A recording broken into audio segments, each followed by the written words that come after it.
Hey nerd! Welcome to Where the Streetlights End, a podcast by yours truly where I go on about dark history, spooky things, cryptids, monsters, and horror.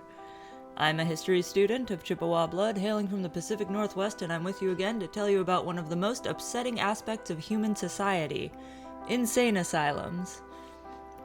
The history of mental health in civilization is almost entirely depressing.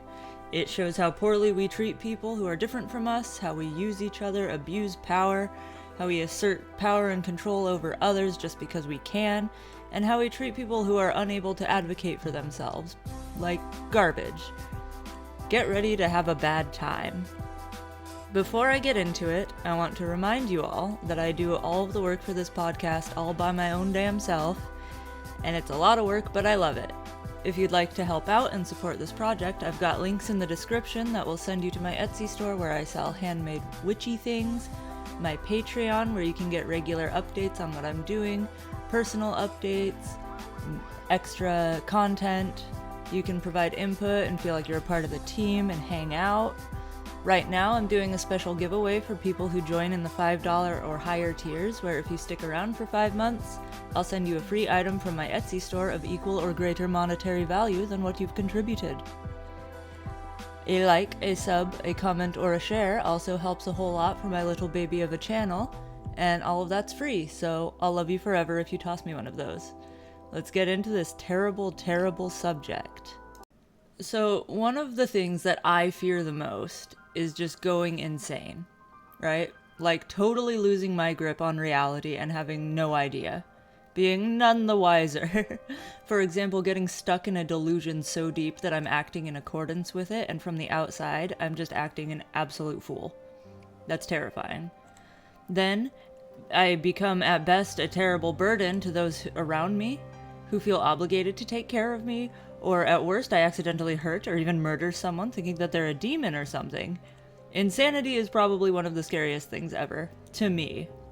Losing control over myself is horrifying, which is crazy because I really want to be a werewolf. I just feel like werewolves can get away with it, and that's where the difference lies. But that's why psychological horror movies tend to spook me quite a bit, while other sorts of horror films don't bug me at all. You know what's scarier than that, though?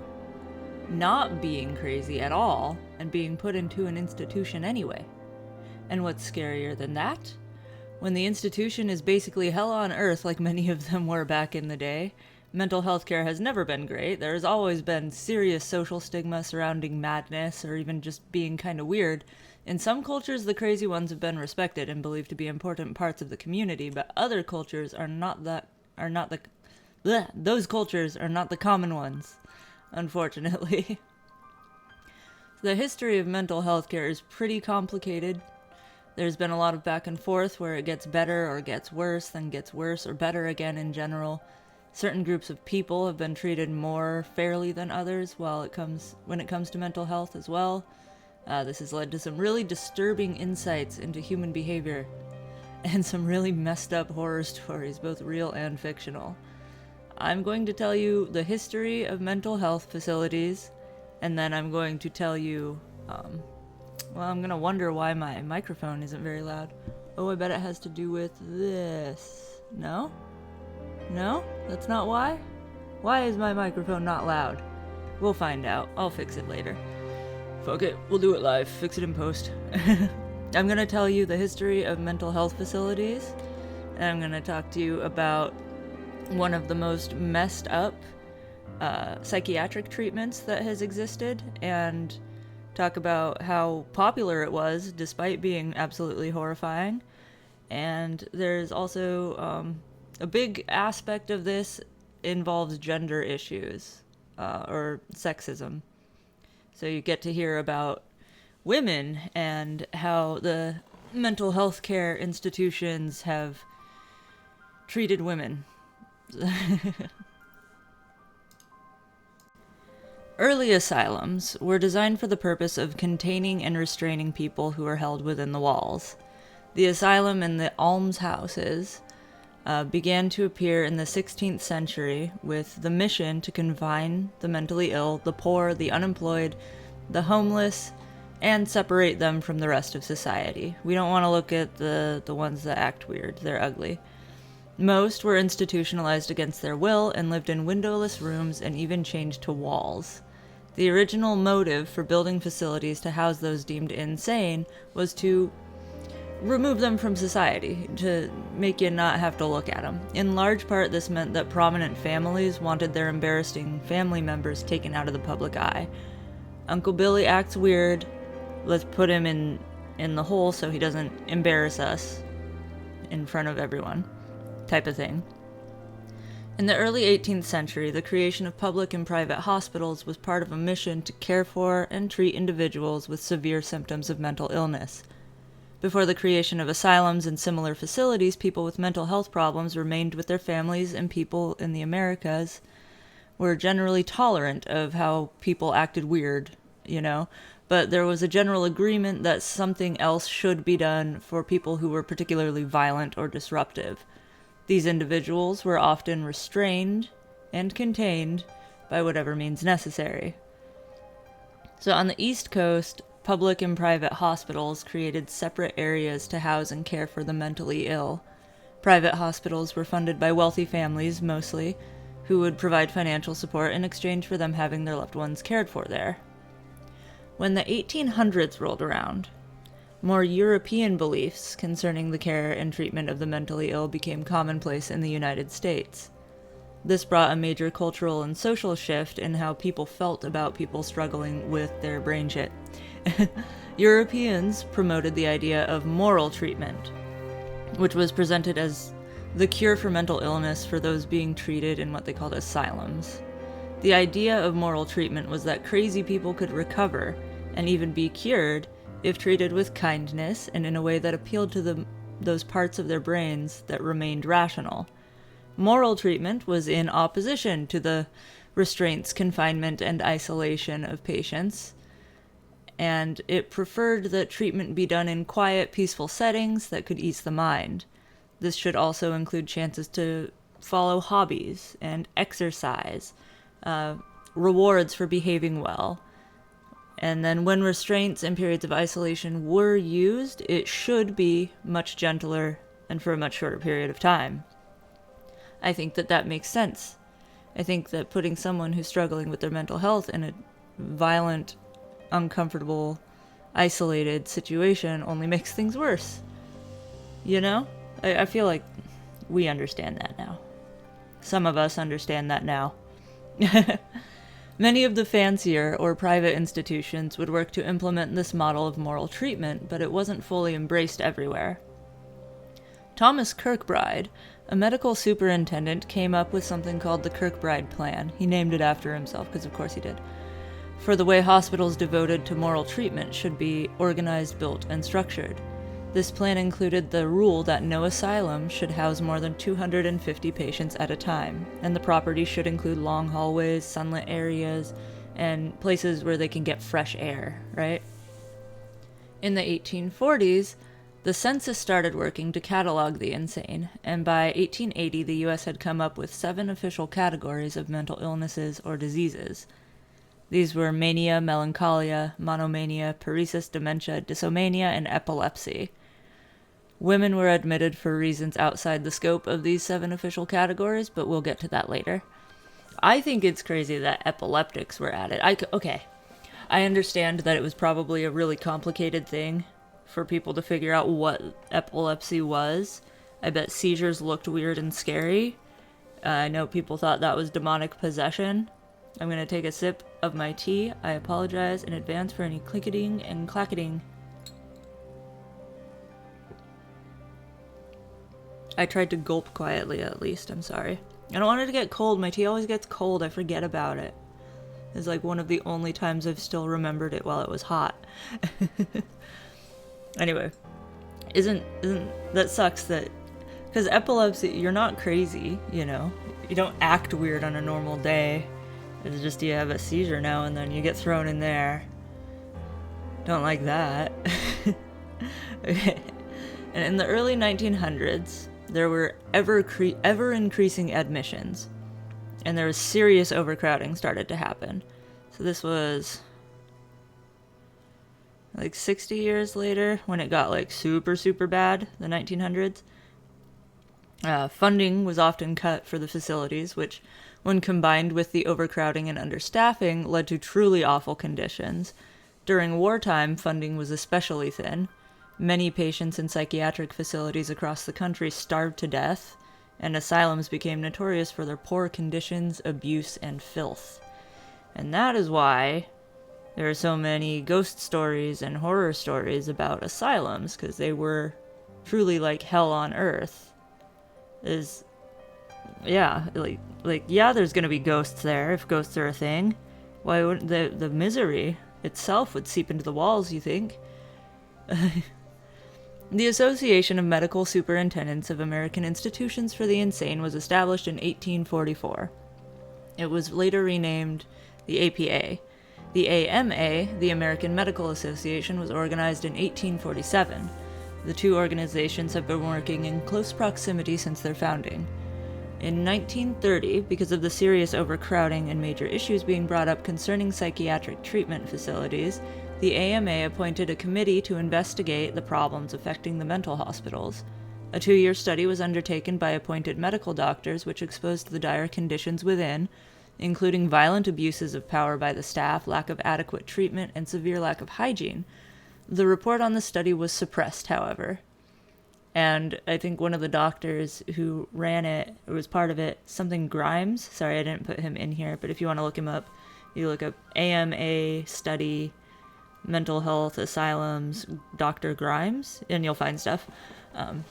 He was pissed, because he did a lot of the work on that, spent 2 years of his life working up on the report, and it was like 10 pages or so. And he presented it, and he was like, oh my god, these facilities are horrible, people are suffering, we need to do something. And they were like, shh, don't, you put that down. No, we're not going to tell anybody. And he was so mad. So I was looking into different asylums so I could showcase one of the gnarlier ones, and I chose one for reasons you will see very soon. There are so many, though. Like, if you look into haunted or tragic pasts of insane asylums in the United States, you'll get a big long list, and they all look gnarly. The one that I picked is the Trans-Allegheny Lunatic Asylum, located in Weston, West Virginia. This one was also called the West Virginia Hospital for the Insane and Weston State Hospital. This facility was opened to patients in 1864. The Trans-Allegheny Asylum was based on the Kirkbride plan that I mentioned earlier, and so was designed to house 250 patients. But the overcrowding happened, and it hit the facility pretty quickly, and it held 717 by the year 1880, and the numbers continued to increase until the peak of 2,600 people. That's so many more than 250. 2,600 people were held in the institution in the 1950s. A report in 1938 found that the institution held people who suffered from a wide variety of ailments such as alcoholism, addiction, epilepsy, and non-educable mental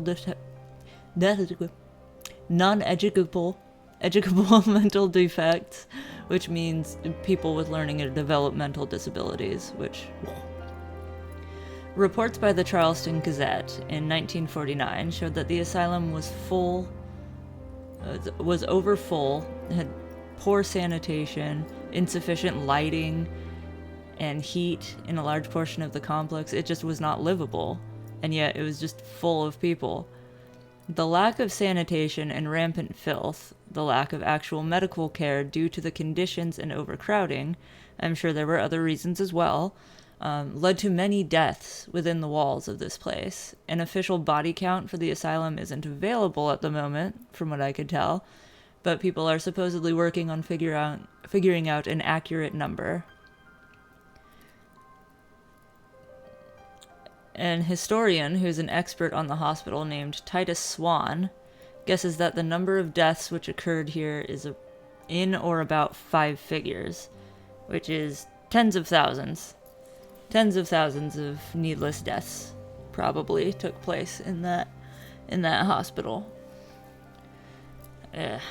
Later, the Trans-Allegheny Lunatic Asylum became home to the West Virginia Lobotomy Project, headed by Walter Freeman, inventor of the transorbital lobotomy in the 1950s. We're going to talk about him. Populations in the hospital was finally reduced in the 1980s.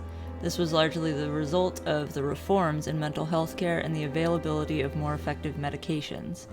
The closure of the asylum in May 1994 was the result of a court order due to a lawsuit filed by the families of patients who had suffered there. Over the centuries, there have been a number of really messed up psychiatric treatments. What initially brought me to this topic was the brutality of certain old school methods of treatment. For example, electroshock therapy. Didn't look into that in particular, but I've seen it in horror movies and I don't like it one bit. If there's interest in it, I can do a little dive into it, maybe as an extra episode for patrons or in a compilation of weird things. Shorter episode, you know? But, yeah, electroshock therapy. Doesn't look fun.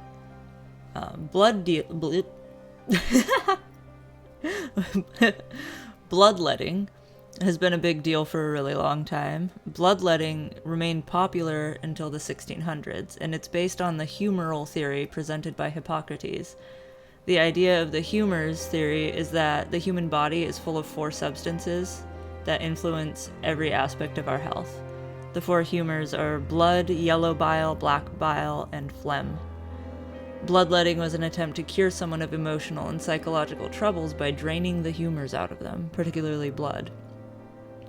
Leeches was an acceptable way to do this. And then purging or making someone puke a lot was a way to get rid of the bile humors and heal ya. Good shit, real exciting. Don't like it. You're forcing someone to puke. Someone's like too sad and it makes you uncomfortable, so you make them barf a lot and you stick leeches on them. You get the sad juices out. Get them out of me. Drain the sorrow from my flesh. It sounds weird. Moving on. There was once another treatment for emotional woes, which was called trephination, which dates back to about 7,000 years ago, so this is an oldie. This was when someone would bore a hole into someone's skull and then remove a little piece. They can have a little piece of skull as a treat. This one doesn't seem too outlandish compared to what would come and become unbelievably popular in the 1930s. The good old lobotomy. The infamous lobotomy was touted as a miracle. That's what I get for trying to do a funny voice. I'm gonna do it again. The infamous lobotomy was touted as a miracle cure for mental illness when it was popularized. If you don't know, a lobotomy is a surgical procedure during which a doctor goes in through someone's head and severs the neural connections to and from the frontal lobe. The frontal lobe is the part of the brain that controls higher cognitive functions like memory, emotions, and problem solving. It's a big deal. We use it a lot.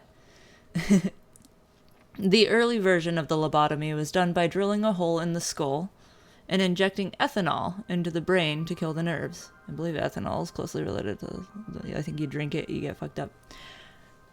I'm not a chemist. Then, there evolved 2 different types of lobotomy from that. The prefrontal and the transorbital lobotomies.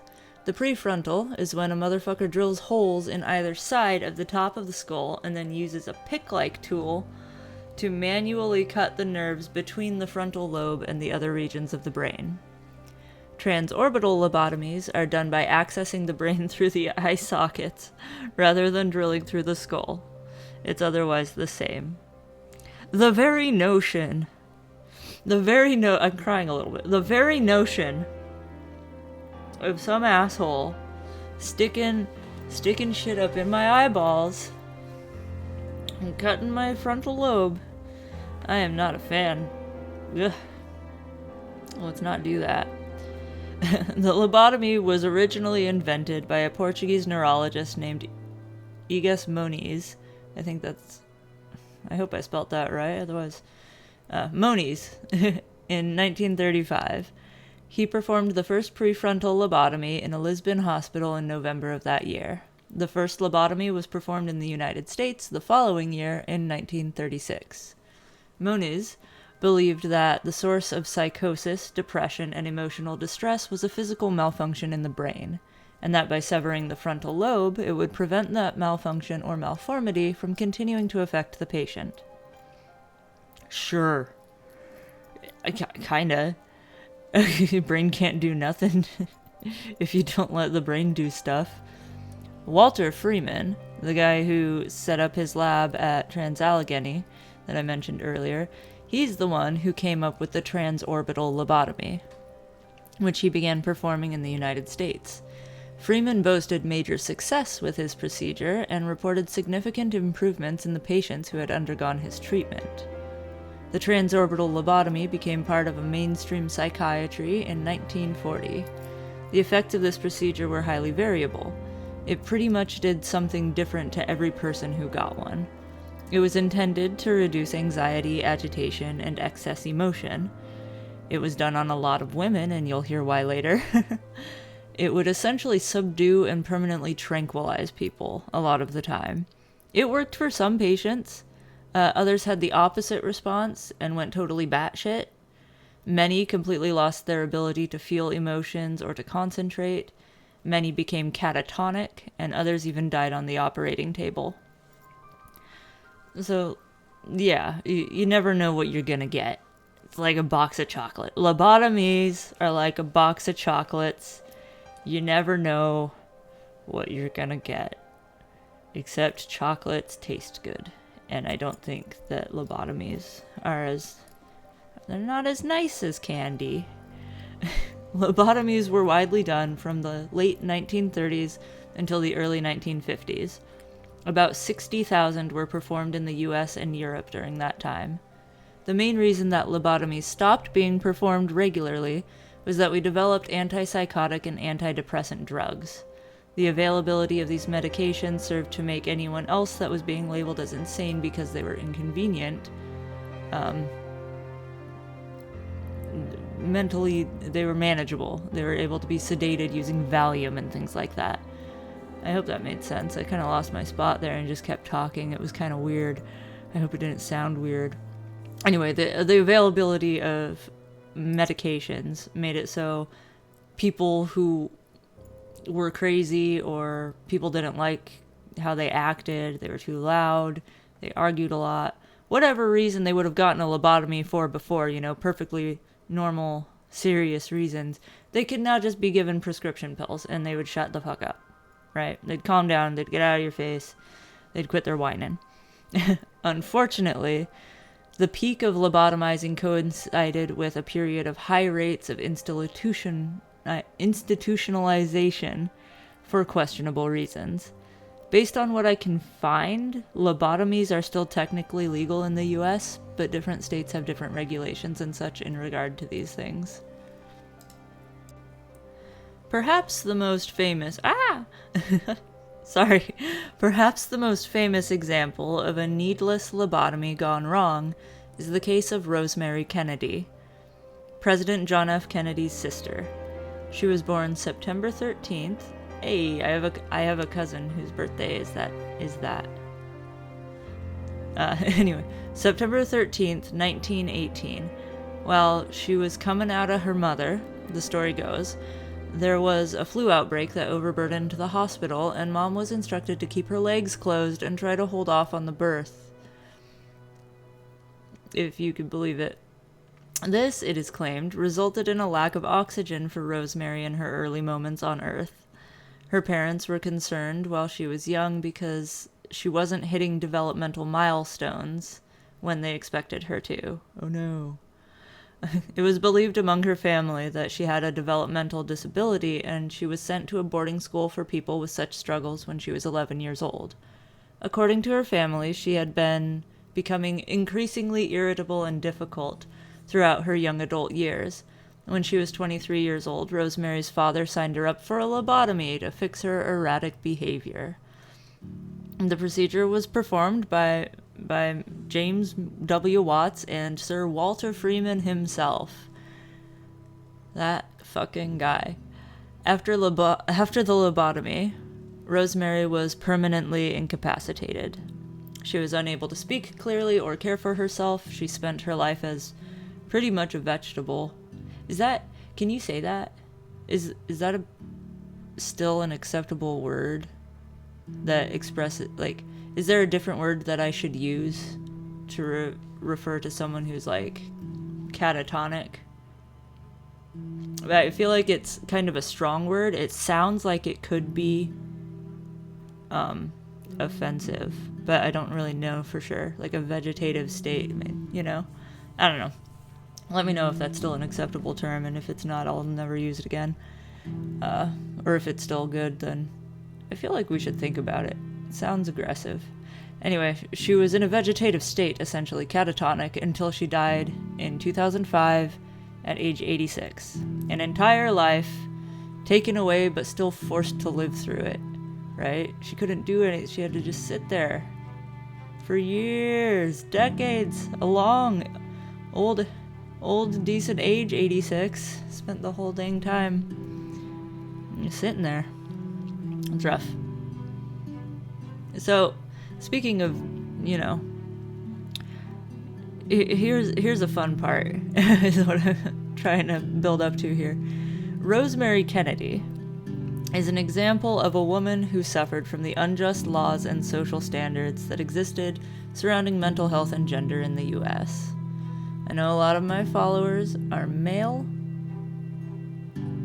Don't run away from me just because of this. This is history. It's real. And it's kind of funny if you can set yourself aside. If you can set yourself apart on outside of it and not think about the lasting effects of it. It kind of is funny in a way. In that way. It's not funny. People died. Anyway, here I go. Rosemary's lobotomy was performed in the 1940s, at which time the mass institutionalization of women had actually decreased from their peak between 1850 and 1900.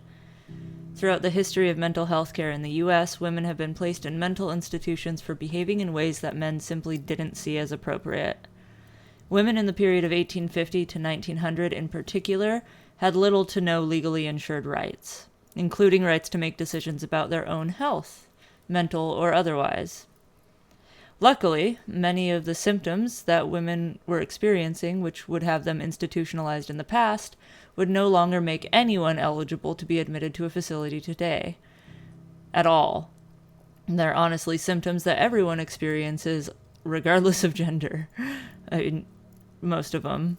For example, women were being admitted by male family members and friends on the basis of insanity because of loss of property, because they had an irregular menstrual cycle, because of religious excitement or mental excitement, for grieving the loss of a loved one for longer than their family deemed appropriate, for being irritable.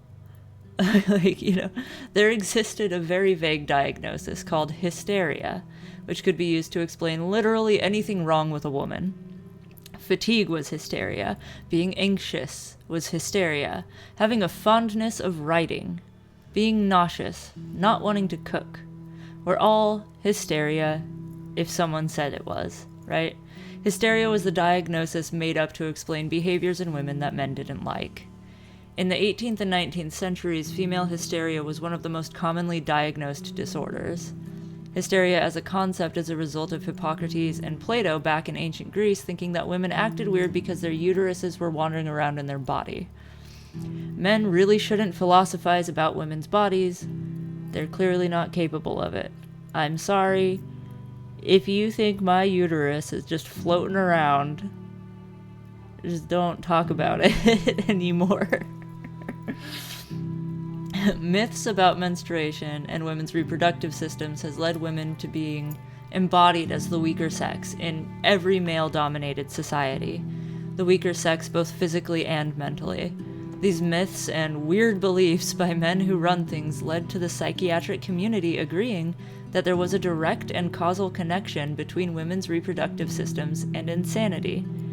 That seems so fucking weird to me. On a personal side note, myself being a woman, born as such, raised as such, identifying as such, I've never experienced my menstrual cycle making me act crazy. Like, when I was younger, it hurt a lot. I had some really gnarly cramping, like I couldn't walk. And that I was irritable because I was in pain, in the same way that I'll get irritable if I sprain my wrist and people are trying to talk to me while I'm in pain, you know.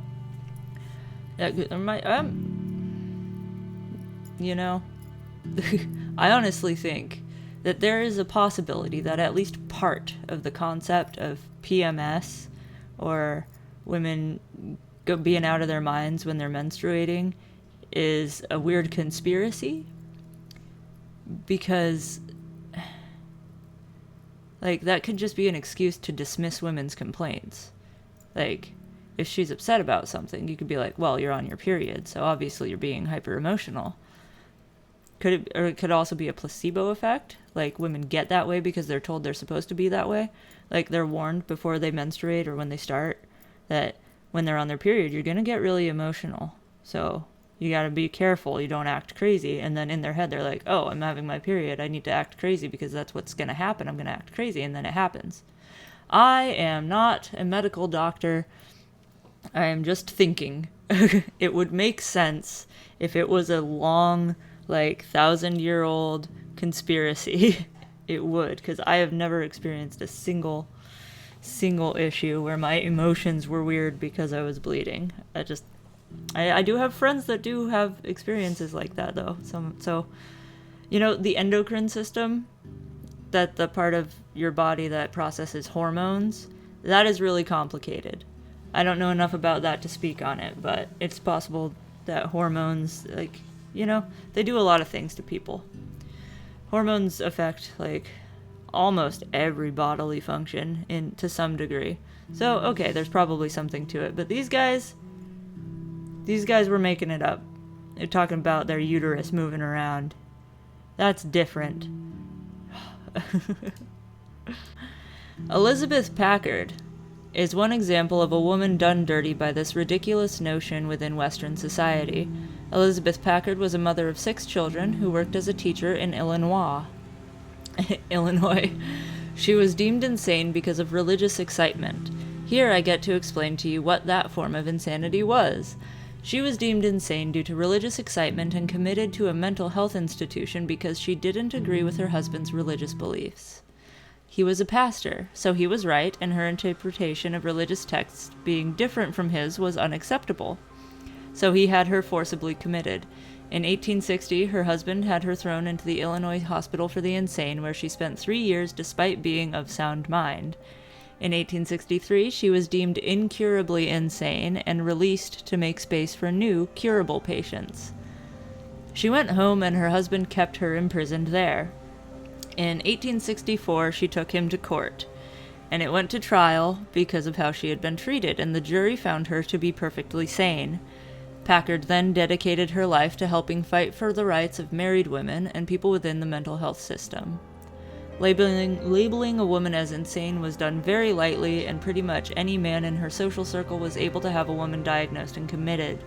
This history of willy-nilly institutionalization or labeling of women as insane comes from a very long-held and cemented belief within patriarchal societies that women are predisposed to behavioral troubles due to being weaker, which I believe, based on my existing pool of knowledge, was probably taught and perpetuated among societies in order to maintain the status quo and keep family and social structures where they were comfortable at, right? Although society and the field of psychiatry have been heavily male-dominated, and as a result, women have historically suffered terribly within the mental health care system, I would like to give a brief shout-out to some women psychiatrists and physicians who did a lot of great research to fight back against the field's weird obsession with female reproductive organs in the 1800s. Amelia Gilmore, resident physician at the Philadelphia Hospital for the Insane in 1893, and Anne Hazen McFarland, the medical superintendent of the Oak Lawn Retreat for the Insane in 1890, worked to counter the theories of their male colleagues by focusing on the ways that kidney disease affects psychological functions. This was one of the first major challenges to the notion that it was purely female sexual organs that could directly impact mental health. Other organs could do it too. Organs that other people had, not just women. You see? Mary E. Bassett, in 1899, conducted a study that showed that there was no relationship between pelvic disease and mental illness. Bassett argued that the reason women may seem insane often was not because of their physiology, but perhaps because their lives sucked. Women had little control, if any, over their own lives, and were often overstressed by the burdens of caring for the home and multiple children while their husband worked. Because overexertion, being tired, and being sad were all reasons to admit women to asylums at the time, this makes a lot of sense. Details of the inner workings of these institutions were kept almost completely secret from the public until journalists took action to expose the terrible conditions and abuses that were taking place. One of the most widely credited journalists on this mission was Dorothea Dix. Sorry, why did I say Nix? I was thinking about Nixon. I've been thinking about Nixon a lot. Dorothea I can't do it. It's the lawnmower. It's frying my brain. Can you hear it? I can hear nothing but it. Dorothea Dix, who traveled around to many different asylums in Massachusetts in the 1840s, she reported back to Massachusetts state legislators and demanded reform. She reported that she had witnessed people in cellars, cages, closets, stalls, and pens, chained, naked, beaten with rods, and lashed into obedience. It was horrible, essentially. It was hell. In the 1840s, when Dix was investigating these asylums, the only real criteria for admission to such an institution was that it needed to be believed that the individual would benefit from treatment. Someone from one's immediate family could go up in there, say that someone would benefit from psychiatric treatment, and if the doctor believed them, in they would go. In 1887, some 40 years after Dix exposed the atrocities she witnessed in the facilities of Massachusetts, journalist Nellie Bly, baddest bitch in the land, and Clifford Beers published articles that would prompt major reform on a broader scale. Nellie Bly was an investigative journalist who feigned insanity to be admitted and remain undercover within the New York City lunatic asylum. I saw 2 different asylums that my sources claimed she stayed in. This source that I'm using here was peer-reviewed and presented at an academic conference, so I'm going to go with this one instead of the weird web pages like the Wikipedia that I saw, which said undercover within the New York City lunatic asylum. So that one's the one I'm going with. She published a series of articles titled 10 Days in a Madhouse, in which she detailed her experiences on the inside. Brave-ass bitch. She states that after being admitted, she made no attempt to continue seeming insane, but found that the more normal and level-headed she behaved and spoke, the more insane she was believed to be by the staff.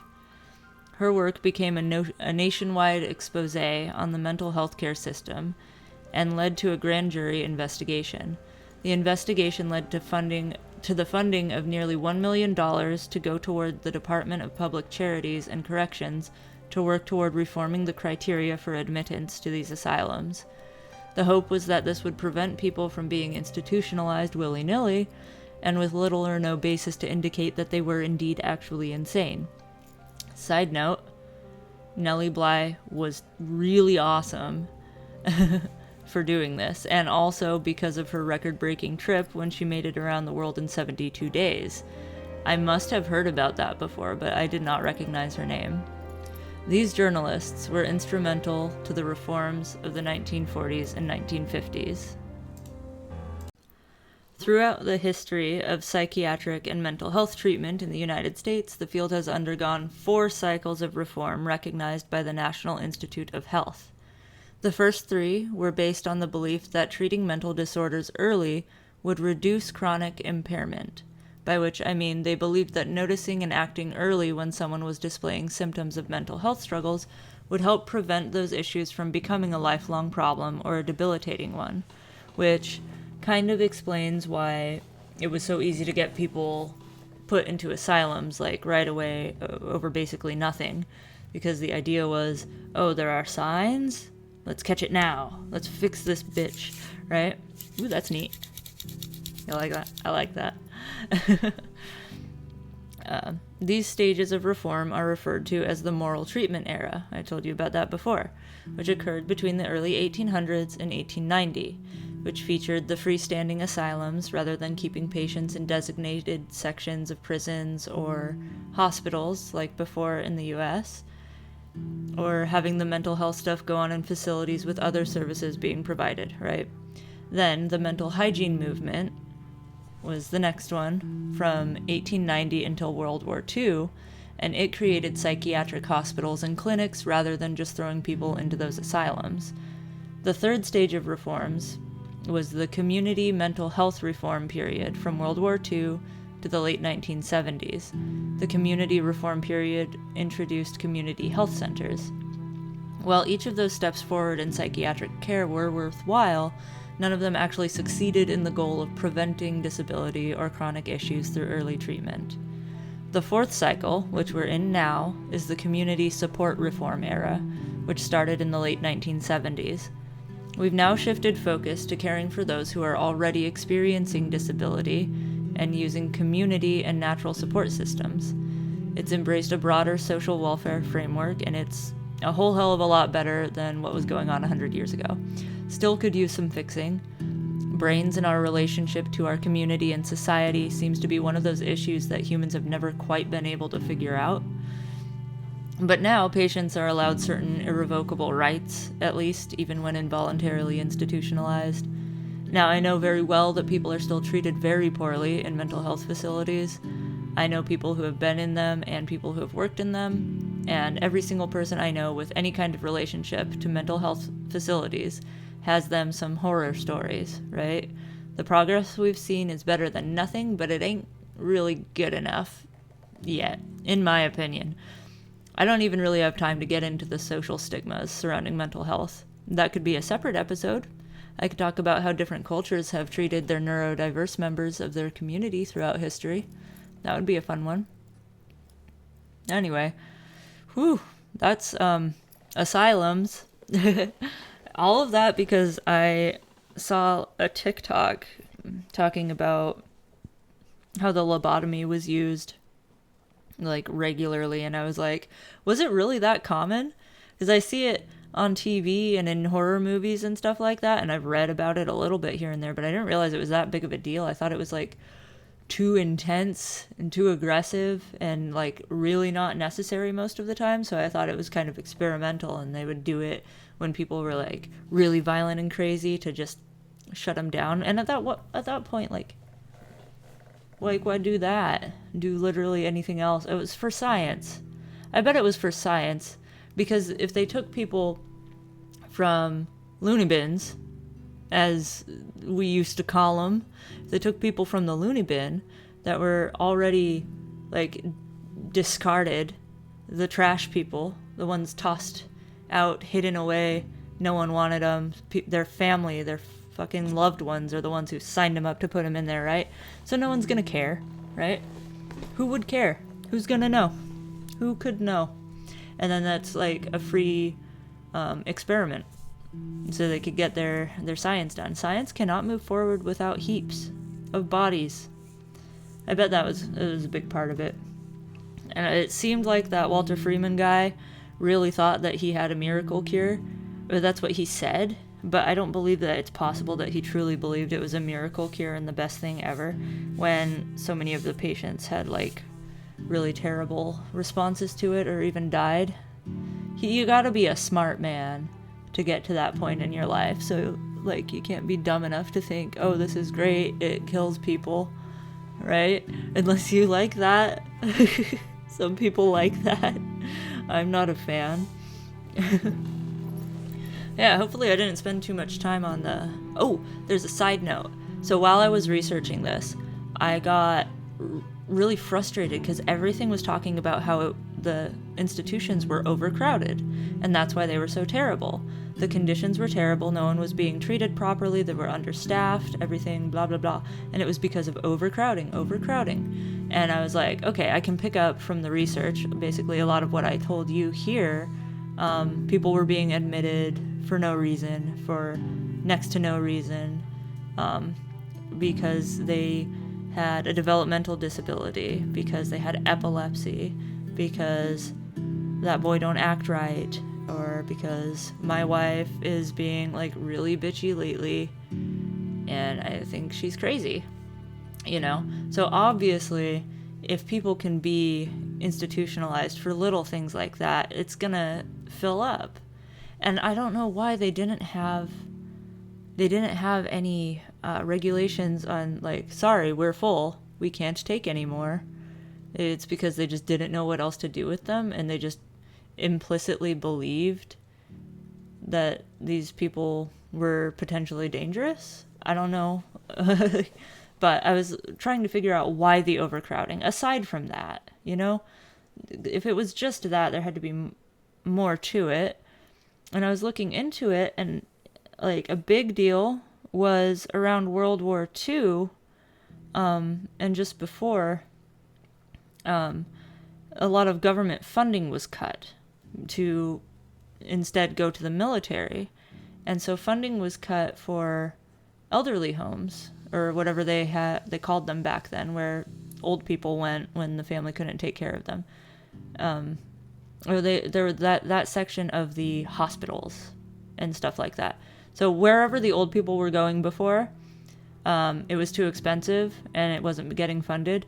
So the state or the federal government, whatever government, realized that they could save a lot of money if they changed the definition of senile or senility to be included in insanity. And that way they were taking all the old people and throwing them in asylums to save money because it was cheaper. Sometime after that, people created the facilities that are more like our current old folks' homes. But yeah, that led to a huge boom in overcrowding around World War II, which I think was like the 1930s, 1920s, 1930s. I don't know. I'm a historian, but I also have a brain thing where I can't remember numbers. So that's funny. And that's a problem. Anyway, that's a side note that I came upon when I was like already done with most of the research. I wanted to let you know part of the overcrowding was because we were throwing our old people in there too. For no reason, for money reasons, for human. Alright. I think that's all I got for you on asylums. Hopefully I didn't get too feminist on you. It's just facts. It happened. Whew. And that's what I spent my week or two learning about for you and for my own joy. Asylums. Leave comments if you want to talk a bit more about it, if you have more questions about asylums or psychiatric treatments or reform to the mental health care system or anything at all. Or if you have any input that you want to add. This is a really broad, it's a big subject. There's a lot to talk about if you really want to know all the stuff. I've only touched on a few things here. If you have more to add, leave a comment. Or you shoot me an email at backalleyalchemist.podcast@gmail.com. Or you can join my Patreon. I have a free version, so you can just be part of things and you can see some stuff. You can engage in the conversation for free, you know. Yeah, let me know what you think. If you want to hear more truly awful things, stick around and subscribe to my channel, or follow me if you're listening on Spotify. If you prefer to listen on Spotify and you're watching on YouTube instead right now, I upload the audio-only versions on there under the same channel name, Where the Streetlights End. Come on over to my Patreon, like I said, if you want to contribute or be a part of the research process or earn cool prizes.